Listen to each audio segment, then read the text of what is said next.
Hi, everyone. I'm James Garbutt. And I'm Denny Dumas. And this is the Garbutt Dumas Real Estate Podcast.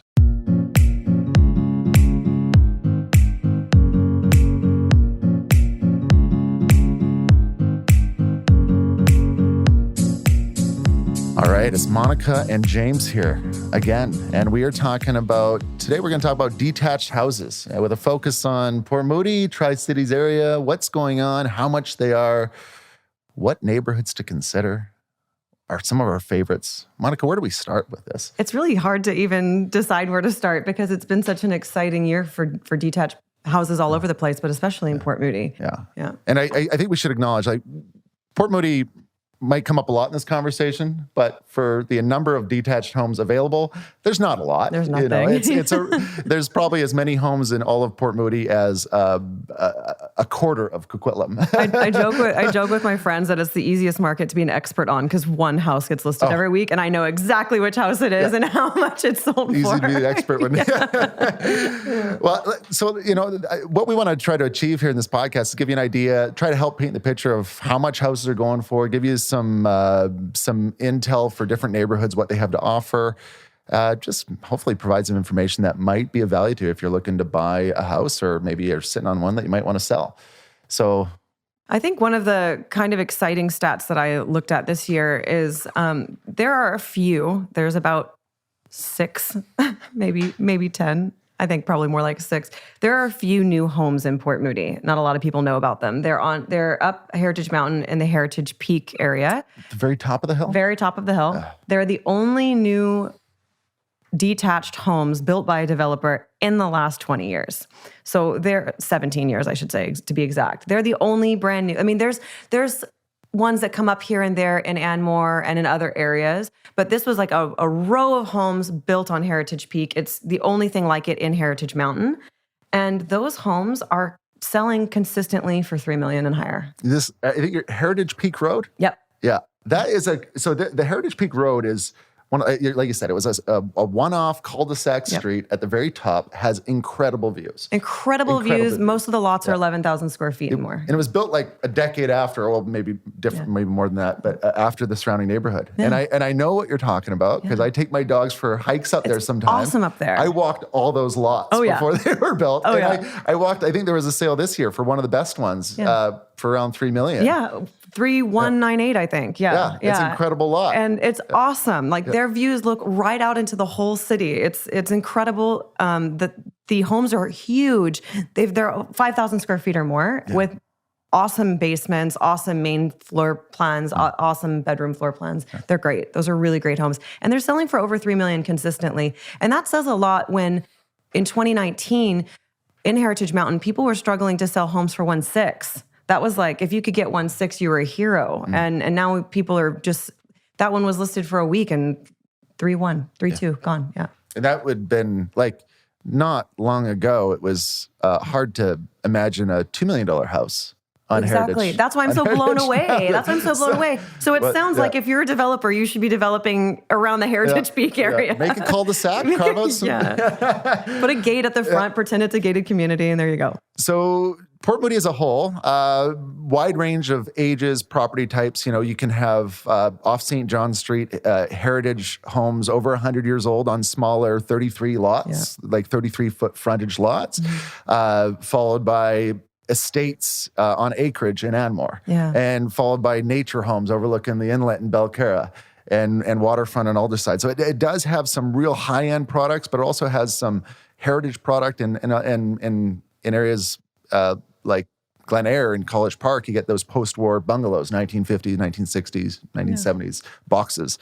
In 2021, for detached homes, the range was 1.1 million on the low end. I think there was one at $1 million, but it looked kind of weird, so I didn't want to use that. So let's call it 1.1 million, because 1.1 is still not going to... I know the one... It would be a hokey house at 1.1. I know the one that sold for 1.1. We offered on that one. Yeah. But on the low end, the detached houses sold for 1.1, and on the high end, 6.3998.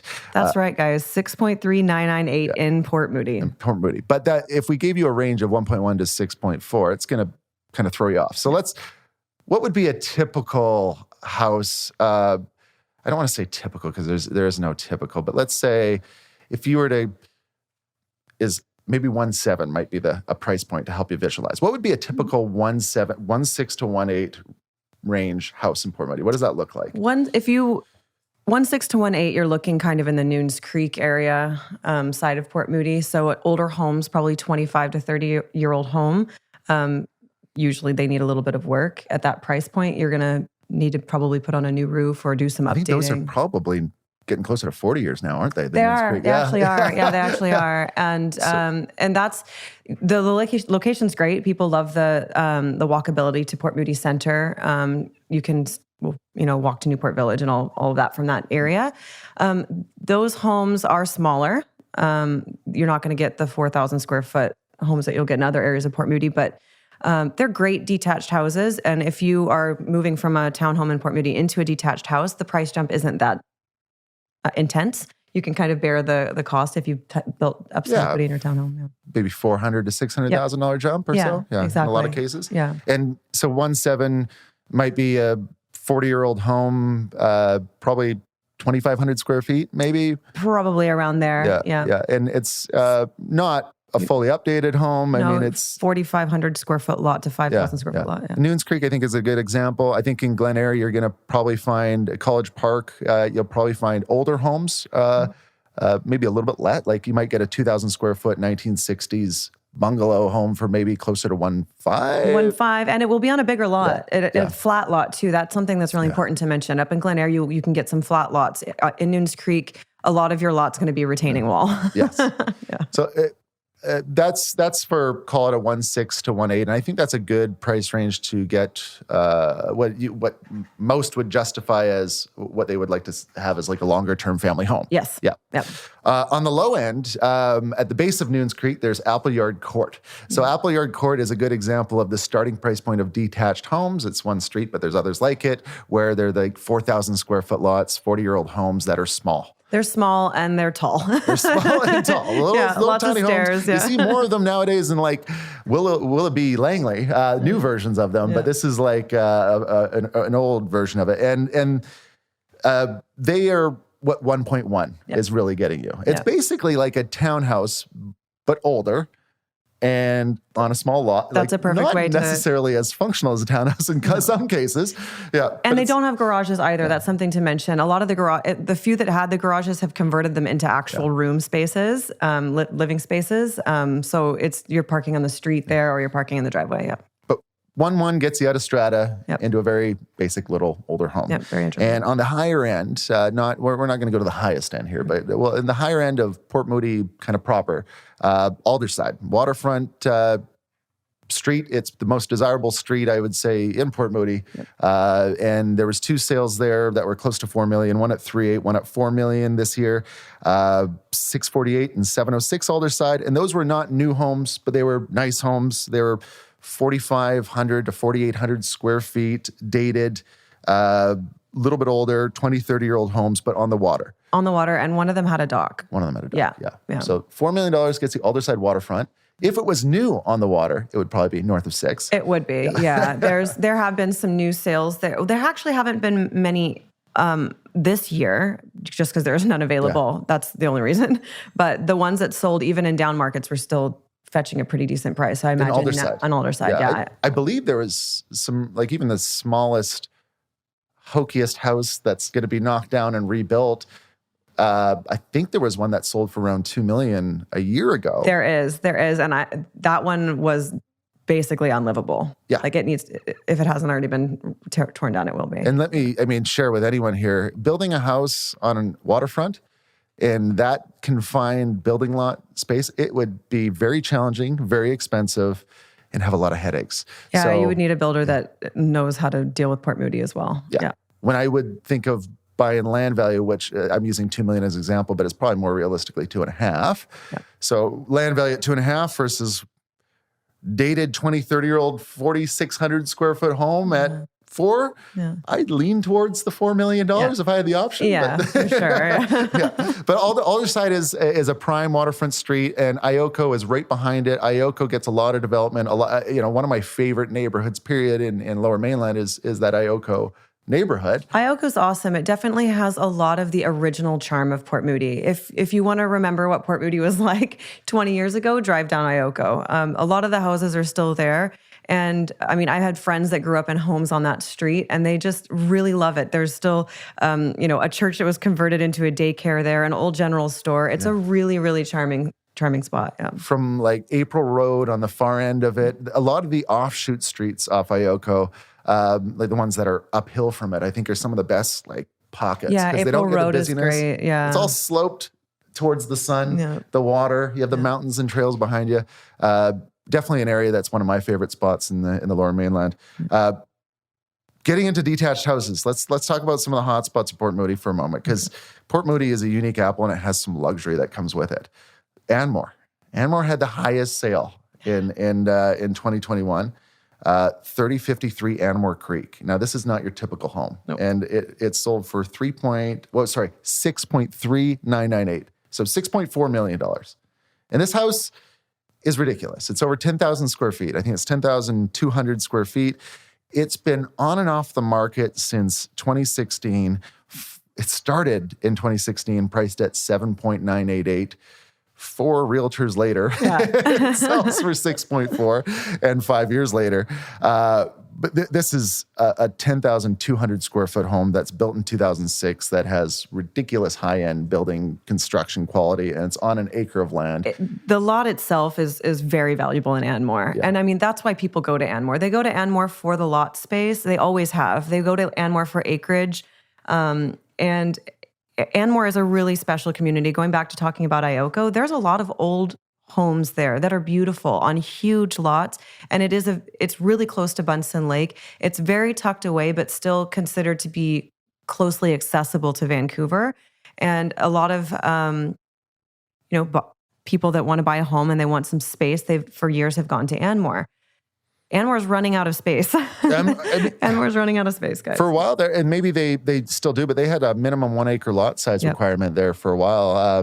That kept the supply tight. A lot of the draw on the higher end to Anmore is for compounds. You go there for your big estate. You go there because you want a house that's a 4,000 square foot house is a modest house in Anmore. And, in the 3 million plus range, a lot of them are 5,000-6,000 plus square foot homes on an acre. You're having 7 bedrooms plus homes, and the draw there is you're just away from it. And back in the day, people had horses out there. Some still do. There's some stables out there still. Yeah, the Anmore lifestyle is really, really special. You have a community that's extremely close. I mean, everyone in Anmore knows everyone. It's a very, very close community. The schools are really well known for being a great schools. The elementary school there, they do use the Heritage Mountain High School there, which is it's not too far away. Not too far away, yeah. And it's just a really amazing little community. I mean, they have everything from Halloween haunted houses to big Christmas light shows, and it's just a really fantastic community. And like you mentioned, it's the space. People are going for acreage. They want a compound. They want 12-car parking. They want to be able to take their boat, their RV, those types of things. It's just a completely different lifestyle, yeah. It's got 2 of the best lakes in the city, Bunsen and Sasamat, incredible trail network, Diaz Vistas Trail, Eagle Mountain. So all the outdoors you need. And it's one of the easiest markets to buy in. The downside is you just need 3 million or more. That's the thing. So it's historically it's struggled to sell those houses because they make too expensive of a product for the suburbs. And that's exactly what the problem has been for a long time. They were pricing them for what the homes were worth. There just wasn't buyers for those homes. That's changing. It hasn't had a huge change like other areas, but it definitely is changing. Homes that were on the market before for 3 and 4 and 5 years most of them have sold this year. So there are buyers out there looking for them now. They're finally flooding. They're finally going. Hey, man, more good job. Your patience paid off. We have an example here that started in 2016. To give you, for those that don't know Anmore, it is probably the suburb version of what I would consider like the Southlands of Vancouver, British properties of Vancouver. Government Road in Burnaby has, those estate sort of lots but Government Road's in the middle of a city. Ultimately, it's estate homes, and the difference of Anmore versus the other examples are you truly feel like you're out of the city when you're there. You're just completely encompassed in mountains and beauty and nature. It's similar to the places that you were mentioning, but completely away from the city. It's if you're looking for a quiet space to live with beautiful views and you want to be surrounded by nature, Anmore is usually the choice. Yeah. On the more affordable side of Anmore, I think it's a good option for some to consider that are looking for a more reasonably priced newer home. Not that they come up often, but there is what used to be a mobile home manufactured home complex, 329 Sunnyside? Sunnyside. Yep. It's Sunnyside. It's right before the entrance. I don't have Bunsen Lake. Yeah, right before the entrance of Bunsen Lake. 3295 Sunnyside. They're stratified bare land stratified lots. So what's happened in this complex is it used to be just strictly manufactured homes, but now it's half manufactured homes, half new homes, and the new homes might range from 2,500 to 3,500 square feet. And there have been examples of them selling in the 1.3 to 1.4 range earlier this year. My guess is the next one might be a little higher than that because these sales, nothing has sold in the last couple months. But 1.3 to 1.4 would get you a 3-year-old, 3,000 square foot house in Anmore. And that's incredible. It's pretty amazing. Yeah. It comes with a little bit of a strata fee. I think it's probably 100 to 150 is my guess for the bare land strata for your lot. But that is still, way below anywhere else that I could think of. That is one of my up and coming spots in Port Moody that I mention to clients when they're asking me, what do you think about different areas? And what do you think is a cool spot to buy? I usually mention this area on Sunnyside in Port Moody because for a long time, those detached homes were really affordable the last 5 years. Oh, yeah. They couldn't sell those if they tried. If you were a realtor trying to sell a detached home on Sunnyside the last few years, you know what I'm talking about. It was a complicated sale, and it's because of the prefabricated homes surrounding the area.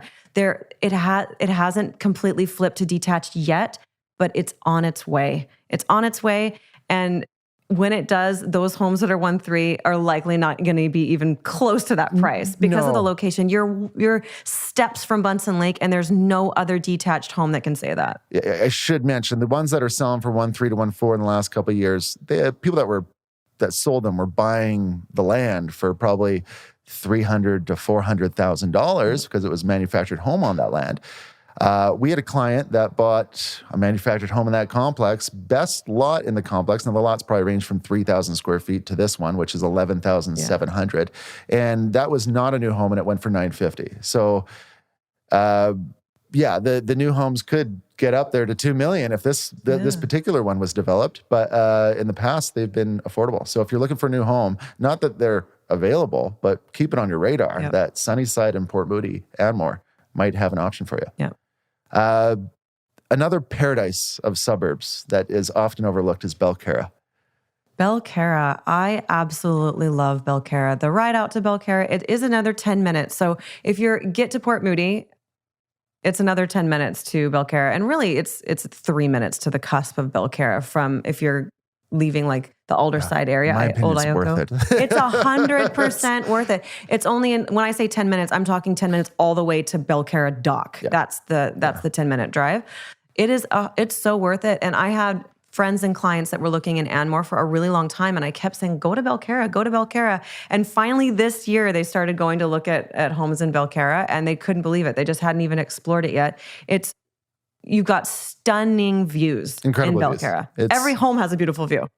It's beautiful. It's the Deep Cove equivalent of Port Moody side, but it's more raw and out there. Yeah. That Belcarra Park does get popular in the summer, but the homes are just... Well, some of them are incredible. Yeah, they're really special. Not all of them are going to have docks like other areas in Port Moody because the docks are across the street from your home. Some, if you get lucky enough to land one that has a dock, that's going to come with a price tag. But a lot of them are just across the street from the lake, or excuse me, from the ocean. But because of that, you're up on the higher side and you have a spectacular view. 10 years ago... Belcarra was completely under the radar. Some locals knew it was a gem, but the prices were so affordable comparatively because of how far out it is. Yeah. Now they've caught up. There have been some sales there this year, but there have, arguably there's the best homes out there have not sold. And so the ones that have sold are nowhere even close to the best homes out there. But they, to give you some stats here, for 2021, the price ranges of sales were from 1.8 to 4 million in Belcarra. In 2018, they were a little bit less. I would say the starting price in 2018 was about 1.12, but there was a higher sale price in 2018. But we're not talking about a lot of data. In 2018, there was 2 sales, and in 2021 there was 8 sales. But the reason why people go to Belcarra is to really get away from it, really feel like you're outside of the city and have a stunning view in a lot of cases. On the low end, today's value in Belcarra, the low end of Belcarra is probably 1.8 to 2 million. There's been, I think, 3 sales in that price range, or the last 3 sales in that price range were on Bedwell Bay, which is the main street coming into Belcarra. So you're going to be off a busy road, but when you're in your home, and you're going to have a steep driveway. You're going to have a steep driveway, busy road. Probably a 2,500 square foot, 40-year-old home with a stunning view. So, and it's not going to have normal architecture. No. It might, but it might be also... They're going to be custom. It's going to be a custom-built home, and you could have a hexagon-shaped home. You could have a house that's all different shapes and sizes, but odds are it has a view. So the starting price for a nice, livable home on the busiest street in Belcarra, 1.8 to 2 million. And on the high end, Turtlehead Road had a couple high-end sales. Turtlehead Road is one of the roads where you get a dock on the... Yeah, that's waterfront. Waterfront. There was one for a significantly renovated home that sold for $4 million. That's on the water that sold this year. I would say that when you look at some of the newer homes, I mean, there's some homes next to the Belcarra Park that are probably $6-7 million homes, and that house, I don't know if you've seen it, that's being built on the island out there. Yeah. It's got to be a 20 million. 20 mil. I'd say 30. They have their own bridge. But Belcarra, not a lot of transactions. It is a paradise. That's why we're talking about it. Probably will get more on the radar in the future, but there's just not enough homes to really get on the radar. Again, and we were talking about kind of comparing it to Anmore and Alderside. And if for the price, you really can't argue the view. It's another 3 to 4 minute drive. And it's a really hard, it's hard to sell, $4 million on Alderside versus $4 million in Belcarra. That's a toss-up. Very different lifestyles. Yeah. I would say in an old pre-COVID world, Alderside would have way more buyers, but maybe in a post-COVID world, well, $4 million out in Belcarra should get you on the water. Yeah. And there's some, there's some streets. And they're huge, the houses. There's some off the beaten path streets that are quiet, that are across the street from water in Belcarra that you're not technically on the water, but you're not also paying for it, and no one's going in front of you. No, and they've got they have little community docks too. I should mention a lot of these homes that aren't on the water have a shared community dock. You share it with 4 to 6 people, depending. It's a small fee every year, and you still have dock access. I would be terrified of owning my own dock. Yeah, I would look at much better to share. 50, 100 meters of wood that's deteriorating every year. Yeah. I got to fix this. Outside of Port Moody. So not everyone's looking for a house in Port Moody. Oftentimes you're rolling into Coquitlam or surrounding area. Central Coquitlam, and when I say Central Coquitlam, let's call it Central Coquitlam plus the surrounding sub-areas of Coquitlam West, Harbour Chines, Chineside, that upper plateau area of Coquitlam. And looking at the sales there for this year, 2021, they range from 1 million to 3.3 million for detached homes. That's up from an $850 starting price in 2018, pre-COVID. So what was $850 in 2018 is now 1 or maybe even 1.1, depending on the next sales that come up over the fall. But to give you an example, like Central Coquitlam is, I mention it because the sheer volume of detached homes there, it is a big land space. It's close to the city. It's an area where over the years, a lot of our clients have bought or even sold. And, just in general, I found that people that are, say, looking in Port Moody or even New West that get frustrated with the lack of options end up seeing way more options in Coquitlam. And the Central Coquitlam area is just loaded with houses that are older, that are maybe those post-war bungalow-style homes that are 2,000 to 2,500 square feet on larger lots that are 7,000, 8,000 square feet for reasonable prices. Yeah, Coquitlam's just a much larger city. There's a lot more available, and for that reason, a lot of people do look at both Coquitlam and Port Moody. The great thing about Coquitlam is the amenities. Coquitlam has fantastic parks. It's a really well-kept city. I mean, I live in the area, so I decide which street to drive down when it's snowing based on which street takes me through Coquitlam or Port Moody, because Coquitlam is more likely to have plowed the road. So it's a great place to live, Coquitlam. To paint the picture of what these houses look like for the values, the low of 2021 was a 960 square foot, 50-year-old rancher on Como Lake. So the busy street, 4-lane street, and that sold for $1.05 million. Small, unlivable, tiny rancher. Well, maybe livable, but it's a tiny rancher. Land value. And on the high end, 950 Kelvin, a 6,400 square foot custom-built home, built in 2015, sold for 3.3. I would say even now, arguably, even though it's creeping up there, I always felt that for a long period of time, 6 months ago for sure, I felt that one of the best values when you look at replacement value or just when you compare it to other products was higher end Coquitlam detached homes and newer, like 5 to 15-year-old newer built homes, because for a while there, anything over $2 million in that 2 to 3 range was just a dog. It was just not selling. Yeah. And when you did the math on what people were paying for land and how much it cost to build a home, even these sales that are happening for newish homes in this central Coquitlam area, they're below replacement value, and a lot of times. So I think if you don't want the hassle of building, but you want a newer home, Coquitlam is a great place to consider looking. It really is. And again, the proximity to highways and being able to get in and out of Coquitlam easily, plus the sky trains now in Coquitlam are fantastic. It's becoming a really desire. I mean, everyone's always loved Coquitlam. For a while, like Port Moody's been creeping up on it, but ultimately just the size of the city and the landscape, it points to Coquitlam. Yeah. The median price in the central-ish Coquitlam area was $156 for a detached home. And at $156, there was a recent sale at that price, 813 Cornell, which is a 2,100 square foot, 40-year-old home on a quiet street on a 7,000 square foot lot. Yeah. So that's 1.5 to 1.6 gets you a perfectly good long-term family home. Why choosing central Coquitlam? Just proximate, like locations very central, and just there's likely to be more options to look at, more houses to look at. So if you're not stuck on a certain location and you're open-minded, you're just by the numbers, you're going to see more options there. For sure. And the great thing about Coquitlam too is you do get a lot of the nature lifestyle that a lot of people are looking for when they come to the Tri-Cities. You're getting great views, the parks are great, and there are a lot of trails nearby, and the proximity to things like Bunsen Lake and the other amenities that we're talking about is still nearby. And I think a lot of people love the nature that Coquitlam provides. So.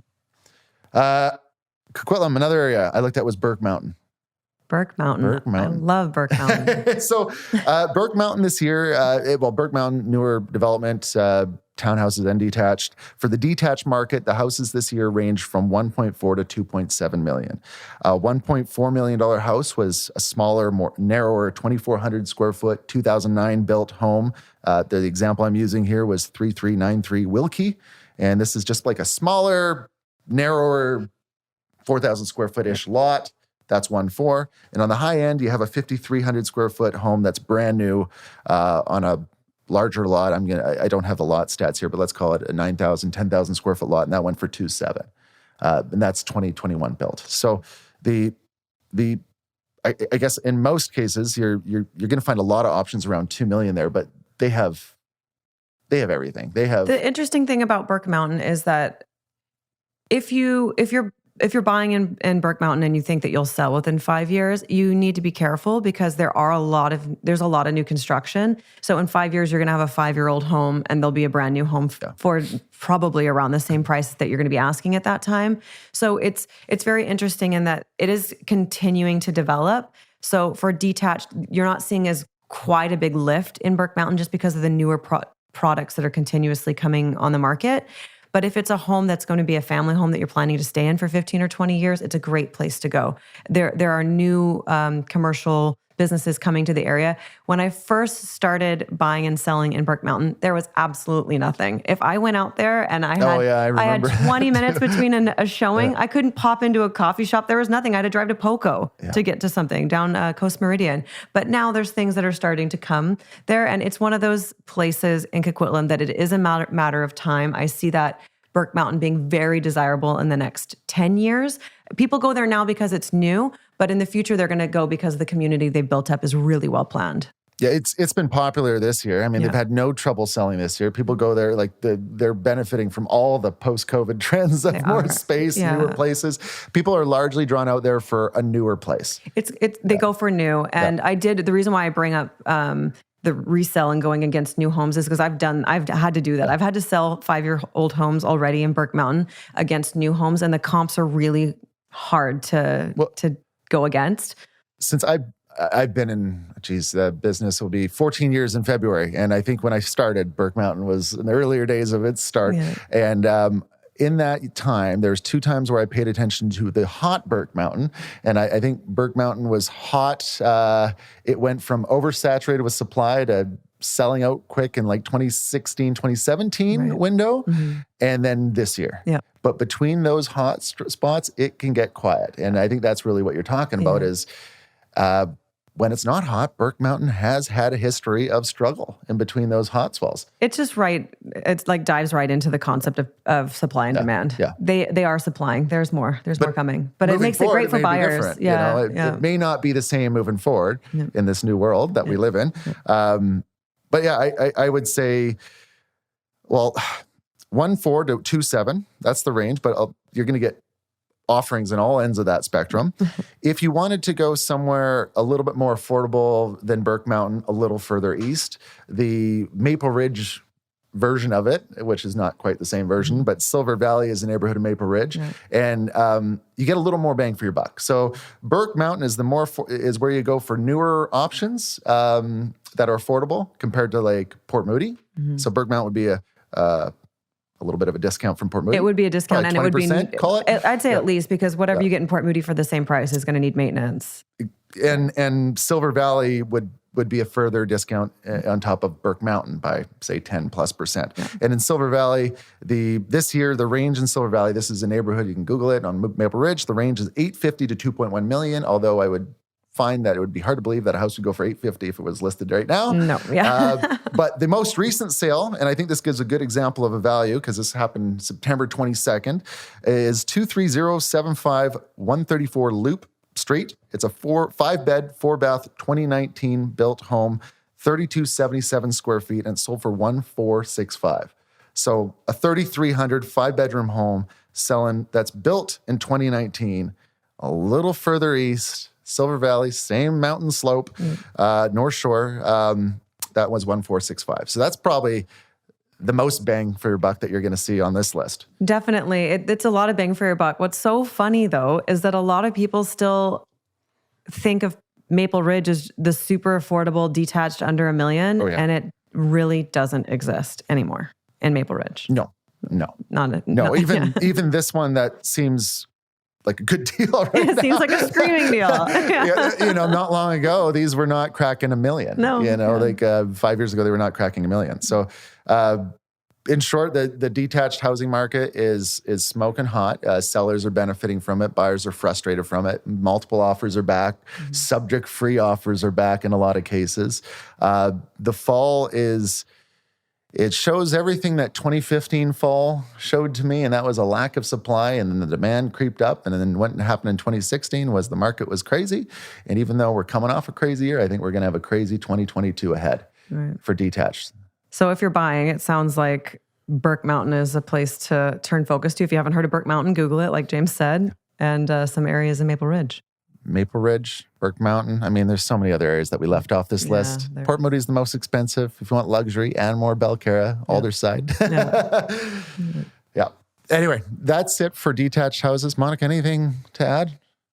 Any closing notes for the wise sellers or buyers of? For buyers, I just think don't get discouraged with detached. You have to have a perspective. Try to gauge what your plans are for detached when you're purchasing, and don't don't give up on the cities that you love because you can't afford it right at the moment. Don't give up on those cities. Consider townhomes if you're looking at detached houses in the city that you love and work your way up. And if you are making a move, it's more important than ever to really be on top of your finances, know your approval, and also know the difference, like the value of what you're selling and buying. If you're selling to buy, which is an equation that a lot of our clients are doing, they buy first, then sell right now because that's what the market is. You're buying before you sell in a lot of cases. So it's always good to get an updated value on what you have to sell and think conservatively. Yeah, you constantly update. Like I mentioned earlier on, if you have a price in mind in June, but you don't end up buying until September, you need to reevaluate the price of your sale. Absolutely. Yeah, that's just June. That's how long ago. Yeah. All right. Thanks for listening. Yeah.